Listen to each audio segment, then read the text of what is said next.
Picture Mel Brooks, the man who created Blazing Saddles, Young Frankenstein, and Spaceballs, a comedic anarchist who turned parody into pure art. But within that laughter, he drew clear boundaries. From actors who betrayed trust to temper tantrums backstage, from discarded collaborators to talents he couldn't forgive, Brooks kept his silence, but he never forgot. These weren't simple disagreements. They were cracks in his comedic empire. Each actor forced him to choose, stay silent or slam the gate. Get ready for the 6 actors who met the wrath behind the laughs. Mel Brooks and Gene Wilder created cinematic gold together. Blazing Saddles, Young Frankenstein, silent movie. Wilder was Brooks's perfect foil, smart, spontaneous, and endlessly funny. But as their fame soared, the chemistry began to crack. By the mid-1980s, Wilder was retreating from spotlight pressures and improvisational chaos. He demanded rewrites, scene changes, even the right to alter punchlines. Brooks, the meticulous maestro, didn't mind collaboration, but not when it undermined his vision. The fall came during Life Stinks in 1991. Wilder contested a dramatic scene's tone, refusing the emotional confrontation Brooks had scripted. That confrontation led not only to script rewrites, but to bitter tension on and off set. Brooks later admitted their partnership was never the same. They stopped collaborating altogether. There was no public scandal, just a quiet distance that stayed until Wilder's passing. Mel never spoke ill, but he didn't call either. Because with Wilder, Brooks learned, genius doesn't guarantee harmony, and trust, once fractured, can't be improvised back. But if you think even Wilder's departure hurt, wait until you meet the stage legend whose temper erupted backstage. Before Blazing Saddles or Spaceballs, Mel Brooks struck gold on Broadway with the producers, and at the heart of it was Zero Mostel, a thunderous, scene-devouring legend. Mostel played Max Bialystock with unmatched energy and madness. But offstage, that madness wasn't always welcome. Mostel had a reputation, brilliant but explosive. Mel adored his talent. He did not adore his tantrums. During the producers' stage rehearsals, Mostel constantly challenged Mel's direction. He rewrote lines, refused blocking, and once walked off stage mid-run-through claiming Mel didn't understand comedy. Brooks once said, "Working with Zero was like trying to ride a bull while juggling nitroglycerin." It came to a head when Mostel publicly mocked Mel's rewrite in front of the entire cast, calling it hacky.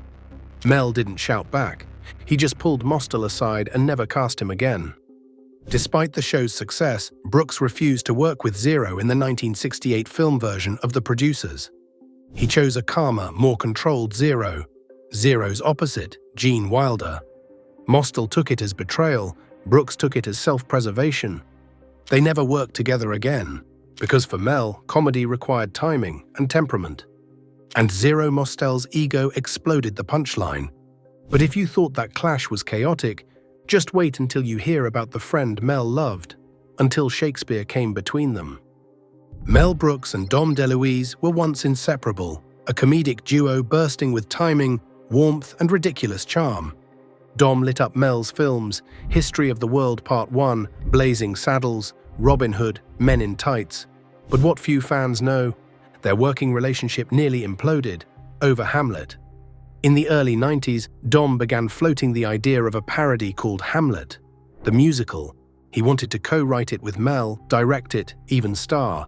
At first, Mel was amused, then concerned. Dom pushed hard, publicly mentioning the project in interviews. Before Mel had agreed, he name-dropped Brooks as attached.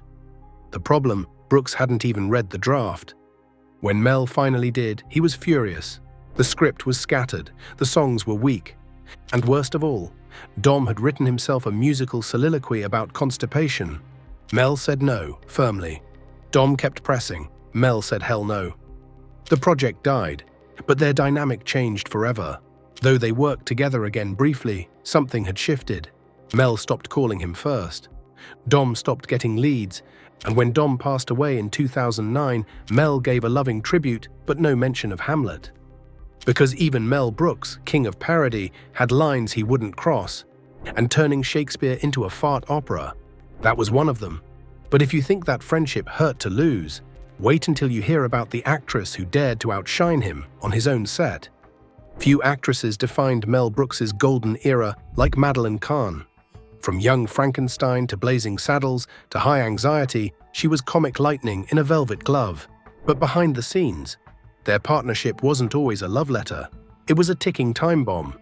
Kahn was fiercely talented and fiercely independent. She refused to be anyone's puppet, even Mel's.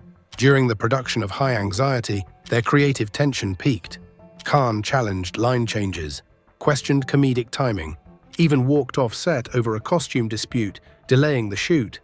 Brooks, used to actors following his rhythm, didn't take it well. He called her brilliant and maddening. Others on set said the two could barely share a frame without behind-the-scenes fire.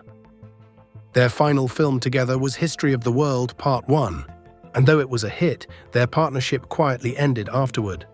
Mel never cast her again. He praised her publicly for years, but he also never brought her back into the fold.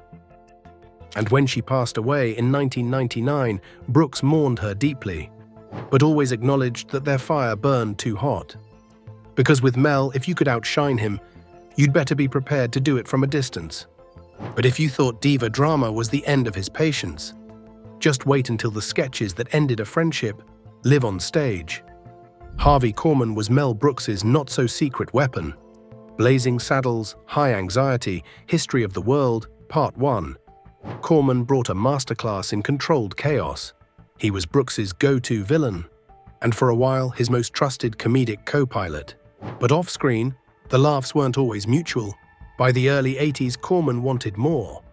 More creative say, more screen time, more money. And Mel wanted loyalty and rhythm, not negotiation between punchlines. During rehearsals for a live sketch revival, Korman grew frustrated with Mel's constant rewrites. He called one sketch Beneath Him. Mel, deadpan as ever, replied, "Then sit beneath it, Harvey."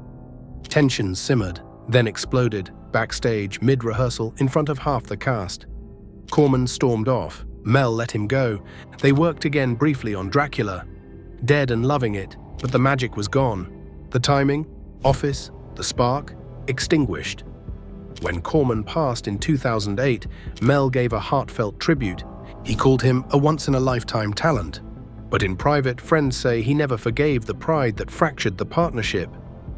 Because with Mel, comedy was sacred. But ego, that was the real punchline killer. And if you thought that was the end, there's one final crack in the foundation that Brooks never truly repaired. Cary Grant, the epitome of classic Hollywood charm and suave elegance. Mel Brooks once admired him, until he didn't. In the early 1960s, Mel was a scrappy comedy writer struggling to get noticed. He bumped into Grant across the street from Grant's production company. To his surprise, Grant recognized him. He invited Mel to lunch, every day, for 3 days. Brooks found himself trapped in polite small talk, Colgate smiles, hard-boiled eggs, and zero substance. After day 3, he snapped. He told his secretary he isn't there. Why did it sting? Because Mel was starstruck, until he wasn't. The charm wore off, the small talk grew suffocating, and he realized not every legend had something worth hearing. That's the thing about respect for Brooks, it wasn't blind. He didn't care for surface, he craved authenticity. Grant's charm, too polished, too perfumed, too perfectly rehearsed. Mel didn't say a word in public. He didn't trash him in interviews. He just stopped answering calls. He didn't need an argument. He just made space for people worth his time. Because Mel Brooks doesn't hate loud. He releases silently, and he never looks back. If you thought polished perfection could win him over, just wait for the final section, his ultimate break. A friendship not lost, but buried. Mel Brooks may be a master of laughs, but his memory, that's no joke. He built a world where timing was sacred, loyalty was currency, and comedy wasn't just a craft. It was war. The actors he cut off, they weren't random. They crossed lines, killed rhythm, or cracked the trust. And once that happened, there was no rewrite, no punchline, no comeback. Because behind the jokes and jazz hands, Mel Brooks didn't carry grudges. He buried them, and kept walking toward the next masterpiece. Thanks for watching Legends Unfiltered, where legends don't just make history, they choose who gets to be part of it. Don't forget to like, comment, and subscribe for more stories behind the spotlight, because in this world of icons and egos, we don't filter the legend, we unmask it.